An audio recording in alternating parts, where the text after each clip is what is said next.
Parliament کا مشترکہ اجلاس کچھ دیر بعد ہوگا۔ تجارتی تنظیمات ایکٹ 2013 میں مزید ترمیم کا بل پیش کیا جائے گا۔ قومی کمیشن انسانی ترقی آرڈیننس 2002 میں ترمیم کا بل ایجنڈے میں شامل۔ سینیٹ اجلاس کا وقت بھی تبدیل، دوپہر 2:30 بجے ہوگا۔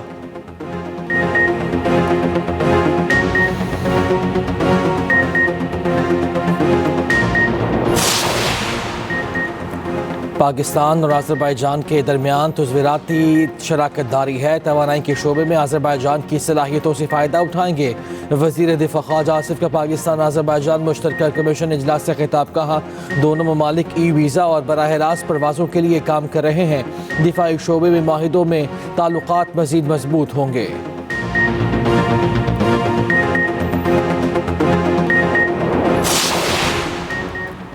وفاقی وزیر داخلہ محسن نقوی کا دورہ امریکہ۔ ارکان کانگریس ہنری کیولر اور میکسائن واٹرز کا محسن نقوی کے اعزاز میں عشائیہ۔ دو طرفہ تعلقات، پاکستانی معیشت اور IMF پروگرام پر گفتگو۔ پاک امریکہ تعلقات کو فروغ دینے کے لیے باہمی رابطے بڑھانے پر زور۔ محسن نقوی نے کہا پاکستانی کمیونٹی امریکہ میں مختلف شعبوں میں نمایاں کردار ادا کر رہی ہے۔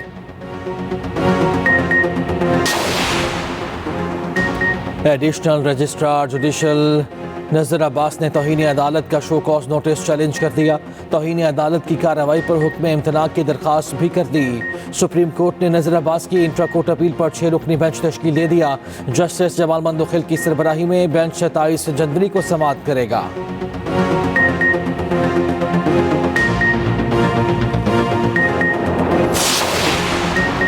بانی پی ٹی آئی کا حکومت سے مذاکرات ختم کرنے کا اعلان۔ چیئرمین پی ٹی آئی برشر گوہر کا کہنا ہے کہ حکومت نے 7 روز میں کمیشن بنانا تھا، نہیں بنا، جس پر بانی پی ٹی آئی نے مذاکرات ختم کرنے کا اعلان کر دیا۔ ترجمان حکومتی مذاکراتی کمیٹی سینیٹر عرفان صدیقی کہتے ہیں کہ اعلان افسوسناک، پی ٹی آئی مذاکرات کا عمل نہ چھوڑے۔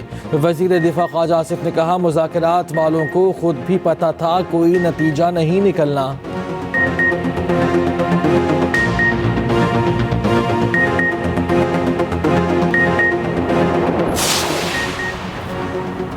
پاکستان سٹاک مارکیٹ میں کاروبار کے دوران تیزی۔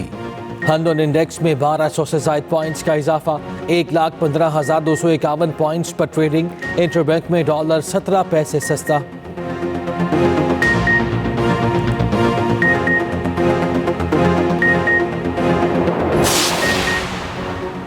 پنجاب حکومت کا نگہبان رمضان پیکیج دینے کا اصولی فیصلہ۔ وزیر اعلیٰ مریم نواز کی زیر صدارت خصوصی اجلاس۔ رمضان پیکیج کے لیے 15 فروری تک رجسٹریشن مکمل کرانے کی ہدایت۔ مریم نواز نے کہا نگہبان رمضان پیکیج نادار لوگوں کا حق اور حکومت کا فرض ہے۔ عوام کو عزت و احترام کے ساتھ ان کا حق ملنا چاہیے۔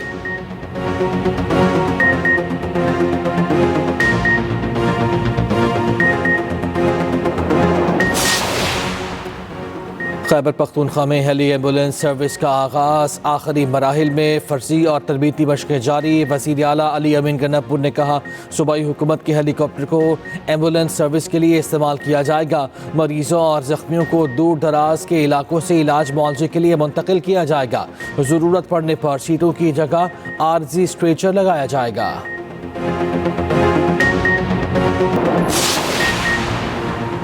HDA ملازمین کو پے اسکیل کے مطابق تنخواہ نہیں مل رہی۔ MQM پاکستان کا سندھ اسمبلی میں توجہ دلاؤ نوٹس۔ سینئر وزیر شرجیل اینا میمن نے کہا اگر HDA ایسا کر رہا ہے تو کارروائی ہوگی۔ افسر کا نام لکھیں کہ یہ تنخواہ ہے، کم دے رہے ہیں۔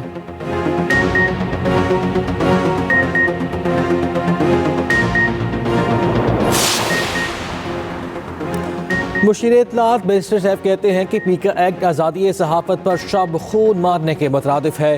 یہ در حقیقت ڈیجیٹل نیشن برباد پاکستان بل ہے۔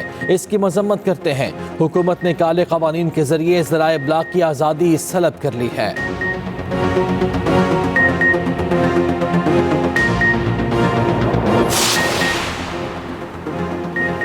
صحافتی تنظیموں کی جوائنٹ ایکشن کمیٹی نے متنازع پیکا ایکٹ ترمیمی بل مسترد کر دیا. بل کے خلاف عدالت سے رجوع اور احتجاجی تحریک شروع کرنے کا اعلان. P F U J, P B A, C P N E, M Ed اور اے پی این ایس پر مشتمل تنظیموں کی جوائنٹ ایکشن کمیٹی کا ہنگامی اجلاس. صدر سی پی این ای ارشاد عارف نے کہا بل کے خاتمے کے لیے ہر طرح کا قانونی راستہ اختیار کیا جائے گا، احتجاج بھی کریں گے. Secretary general P F U J Arshad Ansari نے کہا عطا تارڑ نے پہلے بھی ہم سے جھوٹ بولا، اب بھی بول رہے ہیں. پیکا ایکٹ کے خلاف ملک بھر میں سخت احتجاج کریں گے.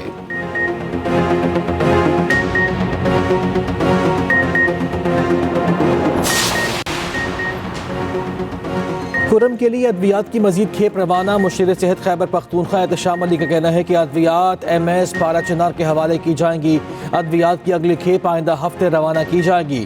دوسری جانب 70 گاڑیوں کا قافلہ سامان لے کر آج پارا چنار روانہ ہوگا. ضلعی انتظامیہ کے مطابق قافلے کی حفاظت پولیس اور لوکل گورنمنٹ کر رہی ہے.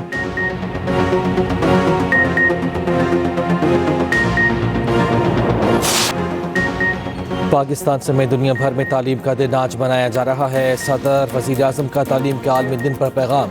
صدر آصف زرداری نے کہا تعلیم کو ترقی پسند پاکستان کی بنیاد بنانے کے لیے مل کر کام کرنا ہوگا.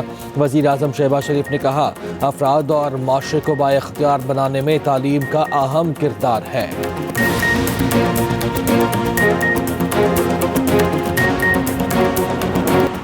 اور امریکی صدر ڈونلڈ ٹرمپ کا صدر جان ایف کینیڈی کے قتل سے متعلق خفیہ فائلز پبلک کرنے کا حکم. مارٹن لوتھر کنگ جونیئر کے قتل سے متعلق بھی ڈاکیومنٹ سامنے لانے کا حکم.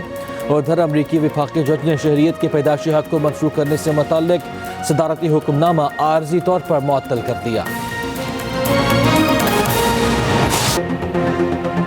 السلام علیکم. ہیڈ لائنز آپ جان چکے، خبر آپ کو دیں. پارلیمنٹ کا مشترکہ اجلاس کچھ دیر بعد شروع ہونے جا رہا ہے.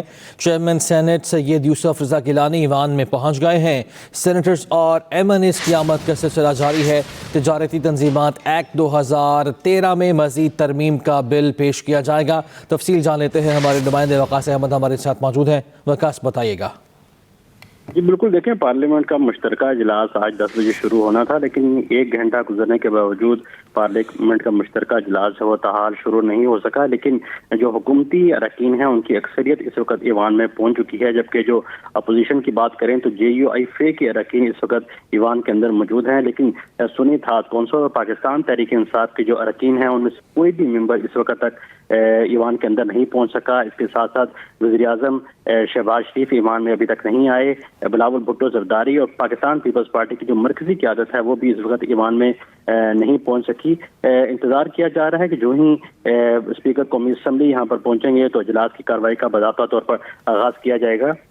آج کے پارلیمنٹ کے مشترکہ اجلاس کا 17 نکاتی ایجنڈا جاری کر دیا گیا ہے، اور اس 17 نکاتی ایجنڈے کے تحت 8 بل جو قومی اسمبلی اور سینٹ سے منظور کر لیے گئے تھے، لیکن صدر مملکت کی جانب سے ان کے اوپر دستخط نہ کیے جانے کے اوپر وہ ٹائم لیپس ہو گئے تھے. ان کو آج پارلیمنٹ کے مشترکہ اجلاس میں منظوری کے لیے پیش کیا جائے گا. اگر ان بلوں کی اور اس آج کی قانون سازی کے حوالے سے بات کی جائے جو پارلیمنٹ کے مشترکہ اجلاس سے آج کی جائے گی، اس میں تجارتی تنظیمات ترمیمی بل 2021 ہے وہ آج مشترکہ اجلاس سے منظور ہوگا. وزیر تجارت جام کمال اس کو آج مشترکہ اجلاس میں پیش کریں گے. اس کے ساتھ ساتھ قومی کمیشن برائے انسانی ترقی ترمیمی بل 2023 کی بھی آج پارلیمنٹ کے مشترکہ اجلاس سے منظوری لی جائے گی. درآمدات و برآمدات انضباط ترمیمی بل 2023 بھی پارلیمنٹ کے مشترکہ اجلاس سے منظور کیا جائے گا. اس کے ساتھ ساتھ این ایف سی ادارہ برائے انجینئرنگ و ٹیکنالوجی ملتان ترمیمی بل 2023 بھی پارلیمنٹ کے مشترکہ اجلاس کے ایجنڈے میں شامل کیا گیا ہے. اس کے ساتھ ساتھ نیشنل سکلز یونیورسٹی اسلام آباد ترمیمی بل 2023 کی بھی آج پارلیمنٹ کے مشترکہ اجلاس سے منظوری دی جائے گی. اور وزیر تعلیم وفاقی وزیر تعلیم خالد مقبول صدیقی جو ہے وہ آج پارلیمنٹ کے مشترکہ اجلاس میں یہ بل پیش کریں گے. مجموعی طور کے اوپر 8 جو قوانین ہیں ان کی پارلیمنٹ کے مشترکہ اجلاس سے منظوری لی جائے گی. 1 گھنٹہ تاخیر کا شکار ہے یہ پارلیمنٹ کا مشترکہ اجلاس، اور جو ہی یہ پارلیمنٹ کا مشترکہ اجلاس شروع ہوگا تو ساتھ ہی یہ قانون سازی کا عمل شروع ہو جائے گا. لیکن دوسری جانب پاکستان تحریک انصاف اور سنی اتحاد کونسل جو اپوزیشن کی بڑی جماعتیں ہیں اور سینٹ میں بھی اپوزیشن کی بڑی جماعت ہے ان کی جانب سے بھی آج کے اس اجلاس میں بھرپور احتجاج کا فیصلہ کیا گیا ہے، اور جو اپوزیشن لابی ہے وہاں پر تمام اراکین پاکستان تحریک انصاف اور سنی اتحاد کونسل کے موجود ہیں، لیکن ابھی کوئی بھی ممبر ایوان کے اندر نہیں آیا، اور آج کے اجلاس کے احتجاج کے حوالے سے حکمت عملی مرتب کی جا رہی ہے۔